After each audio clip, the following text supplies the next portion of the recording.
Hello guys, hello অসমবাসী ৰাইজ, কি খবৰ? আপোনালোকৰ সকলোৱে ভালনে? আশা কৰোঁ ভাল বুলি ভাবিছোঁ। বৰ্তমান মই এতিয়া পথাৰৰ মাজত এতিয়া পাছবেলা ধুনীয়াকৈ ৰ'দটো পৰিছে আৰু ধুনীয়াকৈ এজাক মৌচুমী বতাহ বলি আছে। খুব মজা লাগিছে আৰু এখন বিৰাট ডাঙৰ এখন কোৰ আৰু কান্ধত এখন গামোচা লৈ আহিছোঁ পথাৰলৈ ওলাই। খুব সুন্দৰকৈ চাই লওক, এইখন আমাৰ পথাৰ।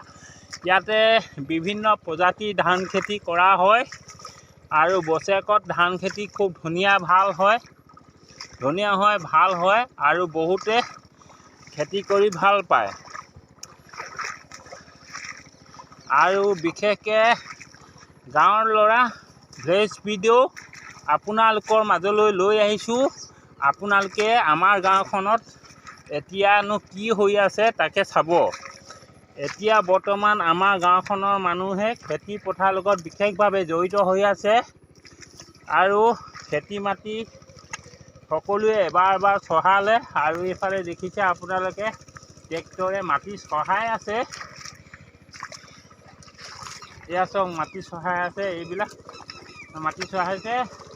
আৰু এতিয়া আহিছোঁ পথাৰলৈ। এখন ডবল কোৰ, এইখন দেখিছে আপোনালোকে, এখন ডবল কোৰ হাতৰ মুঠিত লৈ আহিছোঁ। ডবল কোৰ কান্ধত লৈ আহিছোঁ আৰু ধুনীয়াকৈ এটা ছাতি লৈ লৈছোঁ যাতে বৰষুণ পৰিলেও গাত নেলাগিব। আৰু কান্ধত এখন সুন্দৰকৈ কোলাম গামোচা লৈ আহিছোঁ, যিহেতু অতিপাত গৰম হ'লে ঘাম মাচিবলৈ বুলি ঘৰৰ পৰা দি পঠিয়াইছে। সুন্দৰভাৱে এতিয়া পথাৰৰ কাম কৰিম। আপোনালোকে ভিডিঅ'টো শেষলৈকে চাই থাকিব। খুব সুন্দৰকৈ কোৰ মাৰিম,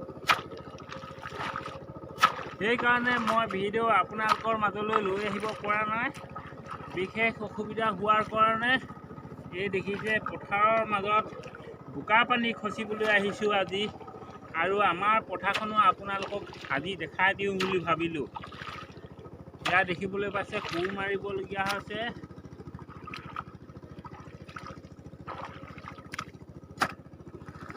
খুব সুন্দৰকৈ আপোনালোকে চাই থাকক মোৰ এই খেতি বাতি, অৰ্থাৎ খেতি, যিহেতু এতিয়া খেতি বতৰ আৰু খেতি নকৰিলে গাঁৱৰ মানুহ চলাটো অসম্ভৱ হৈ পৰে। সকলোৱে এতিয়া যিসকলে খেতিৰ লগত বিশেষভাৱে জড়িত হৈ আছে, সেইসকল মানুহে এতিয়া খেতি ধামাকা কৰিবলৈ গৈ আছে। আৰু আপোনালোকৰ গাঁৱলৈ যাম বুলি ভাবি আছিলোঁ, কিন্তু সময় মিলা নাই। নিশ্চয় এদিন সময় সুযোগ সুবিধা মিলিলে নিশ্চয় যাম। আজিকালি এনেই ঘূৰি ফুৰা সময় নাই, আৰু যিহেতু নিজ কৰ্মত ব্যস্ততাৰ মাজতে আপোনালোকৰ গাঁৱলৈ যাওঁ। কিন্তু আজি মোক আপোনালোকে দেখিবলৈ পাইছে ইতিমধ্যে মই পথাৰৰ মাজত। আৰু গাঁৱৰ ল'ৰা ধান খেতি নকৰিলেও নহয়।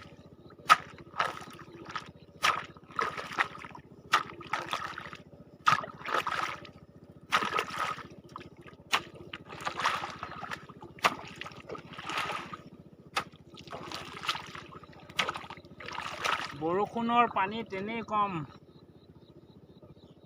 বন্ধুসকল, ভেকুলী বিয়া পাতিব যেন লাগিছে।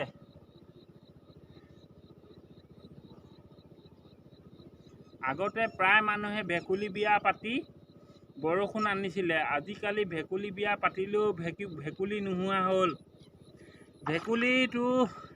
ভেকুলীবোৰ আজিকালি খৰালি দিনতে পানী নহওঁতে মানুহবোৰে খাই তহিলং কৰিলে। আপোনালোকে ভেকুলী মাংস খায়নে? আমাৰ ইয়াত প্ৰায় মানুহে ভেকুলী মাংসই খায়। কিয় জানো খাই নাজানো, কিন্তু আপোনালোকে খায়নে বাৰু ভেকুলী মাংস? এতিয়া প্ৰকৃততে ভেকুলী মাংস খালে কি হয় কি নহয় নাজানো, কিন্তু ভেকুলী প্ৰকৃততে আমাৰ পথাৰত যেতিয়া ধান দিয়া হয়, সেই ধানৰ পোকবিলাক ভেকুলীয়ে খায়, কিন্তু এতিয়া ধানৰ পোকবিলাক খাবলৈ ভেকুলী নোহোৱা হ'ল। সেয়েহে কওঁ যে মানুহে মাংস বিচাৰি আৰু নেপালে, অকল ভেকুলী মাংসকে বিচাৰি পালে।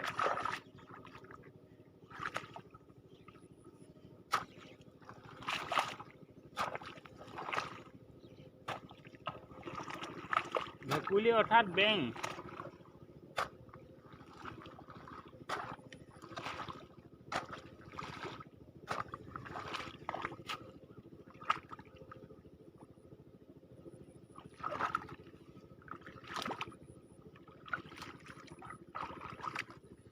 এতিয়া যিহেতু খেতি বতৰ, সকলোৱে কৃষি কৰ্মত বিশেষভাৱে জড়িত হৈ থাকি বৰ ভাল পায় আৰু সকলোৱে এতিয়া জড়িত হৈ আছে, কৰ্মত বিজি হৈ আছে সকলোৱে।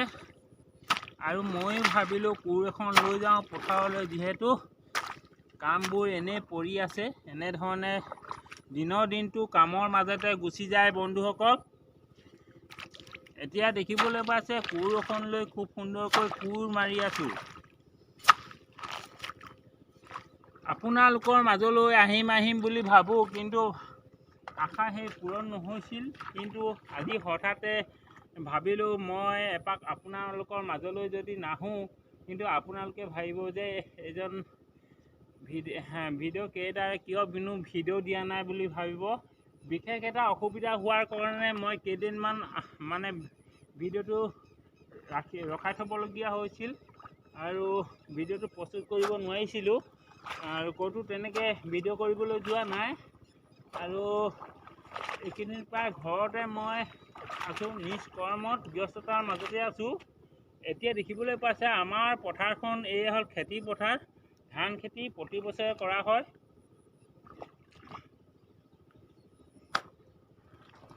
এতিয়া যিহেতু লাহে লাহে আহাৰৰ হাত লাগিব আৰু ৩-৪ দিন বন্ধ হৈ থাকিব, সেয়েহে অতি সোনকালে খেতিডৰা মুকলি কৰিবলৈ গৈ আছোঁ।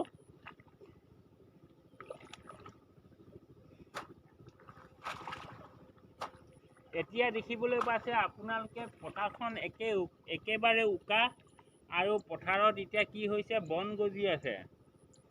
তাৰ কিছুদিনৰ পাছত আপোনালোকে দেখিবলৈ পাব ধানৰ গজা, সেউজীয়া পথাৰখন বুলি ক'ম। এতিয়া ঘাঁহনি পথাৰখন হৈ আছে।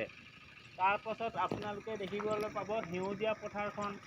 লাহে লাহে আপোনালোকে দেখিবলৈ পাব আঘোণমহীয়া যেতিয়া আহিব, তেতিয়া সোণালী ধানৰ পথাৰখন বুলি ক'ম। কিন্তু এতিয়া বৰ্তমান ঘাঁহনি পথাৰ হৈ আছে। এই ঘাঁহনি পথাৰবোৰ আমি সুন্দৰভাৱে মুকলি কৰিব লাগিব। তাৰ পাছতহে আপোনালোকে সেউজীয়া পথাৰখন দেখিবলৈ পাব। আজি হঠাতে আহিম বুলি ভবা নাছিলোঁ, তথাপিতো চিন্তা কৰিলোঁ যে ইমান দিন আপোনালোকৰ মাজলৈ ভিডিঅ' দিব পৰা নাই আৰু বিশেষ অসুবিধা মানুহৰ থাকেই। আৰু সেই অসুবিধাৰ মাজতে মই ভাবিলোঁ এটা ভিডিঅ' কৰোঁ সৰু মৰুকৈ। আৰু খেতিৰ ওপৰতে নিৰ্ভৰ কৰি চলি থাকোঁ, আৰু খেতিৰ বিষয়টোৰ ওপৰত যদি এটা ভিডিঅ' নকৰোঁ মোকো বেয়া লাগিব, কাৰণ মই এজন গাঁৱৰ মানুহ আৰু খেতি পথাৰত বিশেষভাৱে জড়িত হৈ থাকোঁ। এনেধৰণে আমাৰ খেতিয়কসকলে প্ৰতি বছৰে খেতি কৰি আহিছে বিভিন্ন জাতৰ ধান। আৰু সেয়েহে এতিয়া যদি এই কাম নকৰোঁ তেনেহ'লে বহুত পিছুৱাই যোৱা চান্স থাকে।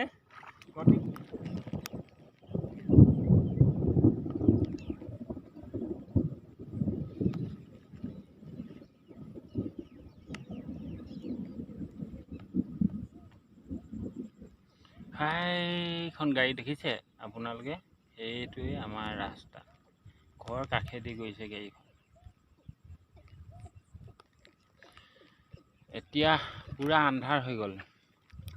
এতিয়া সময় প্ৰায় 5 বাজিছে।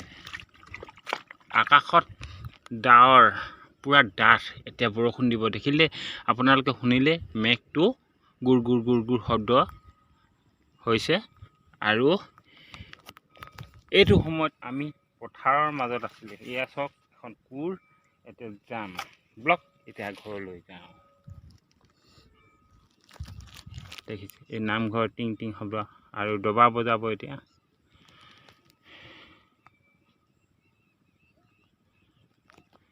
আপোনালোকে ডবাৰ মাত শুনিব লওক এতিয়া লাহে লাহে গমন কৰিছোঁ এইখন কুকুৰ হাতত লৈ লৈছোঁ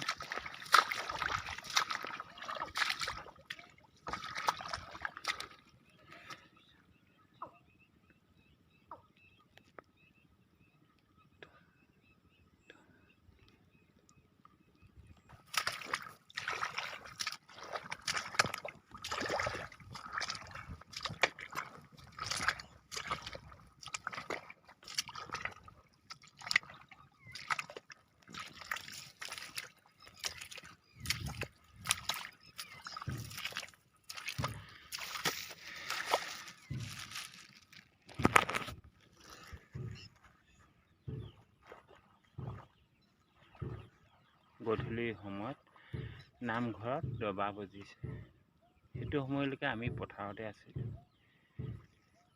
এতিয়া আমাৰ কামো শেষ হ'ল ঘৰলৈ যাম